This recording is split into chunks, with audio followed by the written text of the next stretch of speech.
Welcome to Jacked Engineering. Today we'll be going over LeetCode problem number 27, remove element.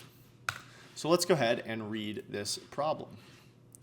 So remove element, given an integer array nums and an integer val, remove all occurrences of val in nums in place. The order of the elements may be changed, then return the number of elements in nums which are not equal to val. So a couple important things.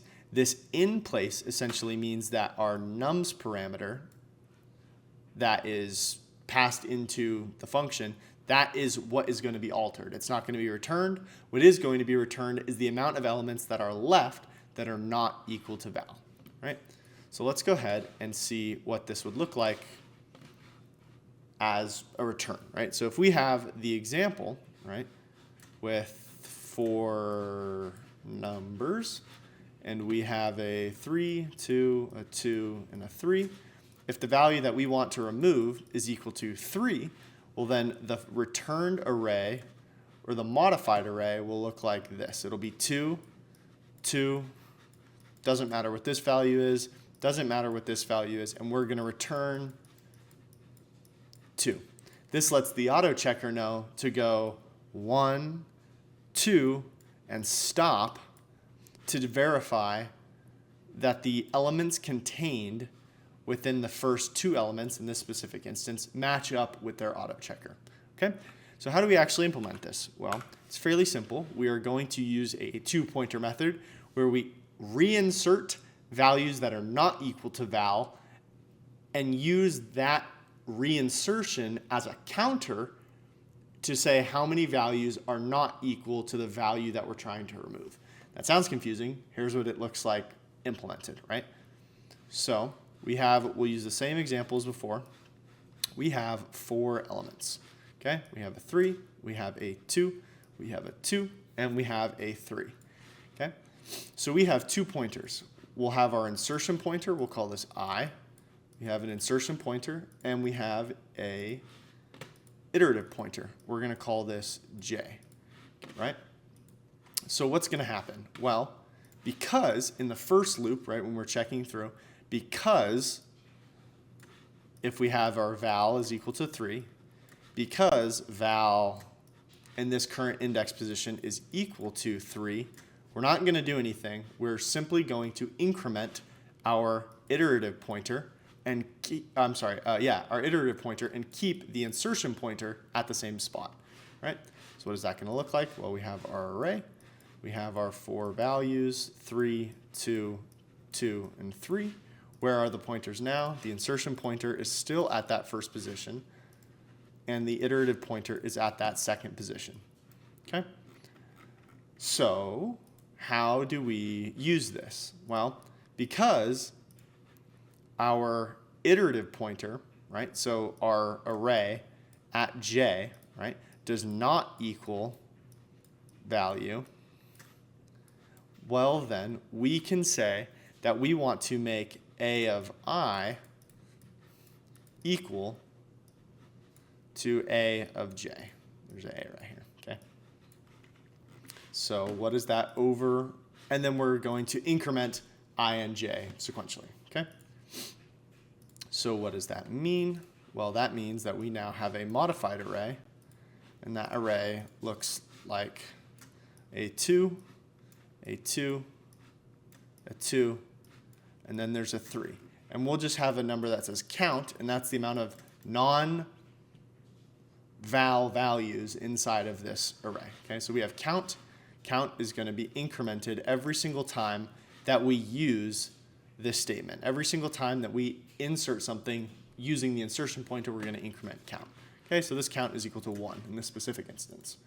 Okay, so now we have our iterative pointer here, our insertion pointer here, and because the value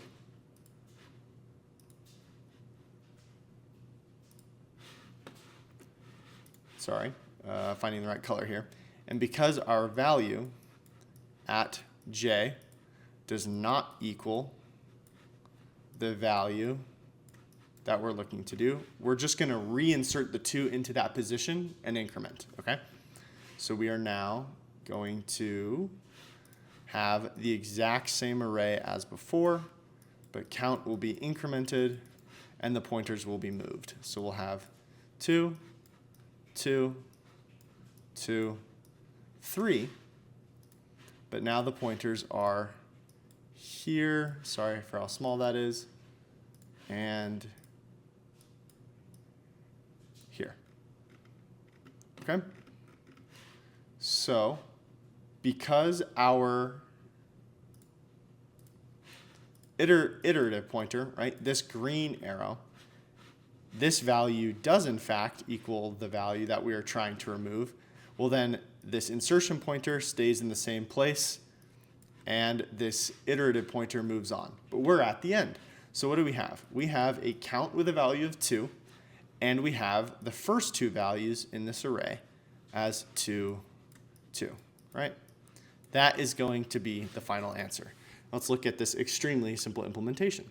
Okay, so we'll do for int I is what we call, or I'm sorry, for int j is what we called our insertion. No, sorry, we called our iterative pointer j. So that's what we're going to do in our for loop. So for int j is equal to 0 while j is less than nums.size, right? Let's increment j. Okay. And let's also have int I is equal to 0. That's going to be our insertion pointer, right? So what did we say is the condition? Well, if if nums of j does not equal the value that we are looking to remove, we're going to go ahead and insert a of I, right? That's our insertion pointer into, or we're going to assign that value to the nums at j. Sorry, I keep writing a after the example. Okay, right? That's it. That's all we're going to do, and then we're going to increment I plus plus. Good to go. And we can go ahead and return I, because however many positions I has been incremented is equal to the amount of non-elements inside that array. Return I. So we can go ahead and run this code. We'll see that I forgot a semicolon. We'll run it again as soon as it lets me. Great. The two provided test cases pass. We'll go ahead and submit the code. And you can see we passed all the test cases. We are in the fastest solution. Our memory is not as great as it could be, but speed-wise, doing just fine. Thank you for watching. I hope this is helpful. Any other suggestions for videos, please let me know in the comment section below.